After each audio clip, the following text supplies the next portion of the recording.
So in normal life, this is our mod 12 clock. And mod 12, just saying that the base is 12. I have 12 numbers in my number set. But really, this is not how we would do it in math. In math, everything would be the same, but I would have a 0 in for the 12. So I don't think I can, yeah, I'll have to redraw this. So really what's going to be happening is 0, 1, 2, 3, 4, 5, 6, 7, 8, 9, 10, 11. And then the math starts to work out. So for example, any multiple of 12, like 3,600 hours, divided by 12 leaves a remainder of 0, and then I get the real number that's in the clock. So if it's 3,600 hours, 36 divided by 12 is exactly 3 with a remainder of 0, and so this number is guaranteed to now fall on my clock if I put a 0 here rather than a 12. It's just that in our lives we use a 12 here, but really in math this would be what the clock looks like. So there's lots of different clocks that you can use for mod. In fact, any base you want. A common one that we use is base 10 because of our decimal number system, and so that would look really similar to what we've just seen, but we only have 10 numbers, which are 0 through 9. So this is our base 10 numbering system, very similar. Here are some applications of the base 10 numbering system, which I'm sure you can appreciate. Here is a number, 472.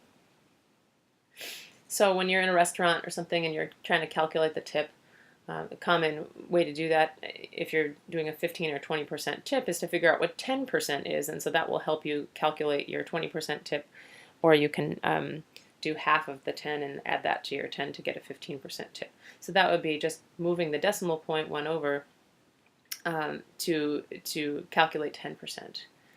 Dividing by 10, you always move the decimal point 1 to the left.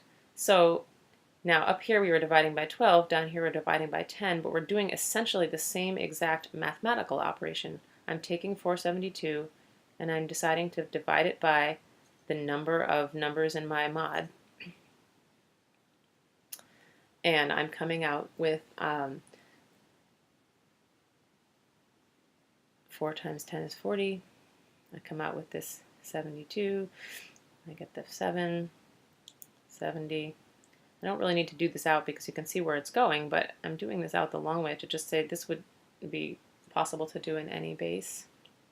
Here I've done the same thing I just did graphically, but I'm moving the decimal point 1 over to the left. If I'm not using decimal points over here when I'm doing my division, it means I'm just splitting out these 2 digits from the remainder. And this is exactly what div and mod do in Java. So if this were in Java, I would say 47 with a slash and then a 10, and that would yield me, this is not Java, this arrow, this would yield me the number 472.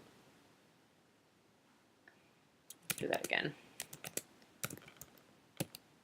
472 divided by 10 gives me the 47, and then 472 mod 10 gives me the 2.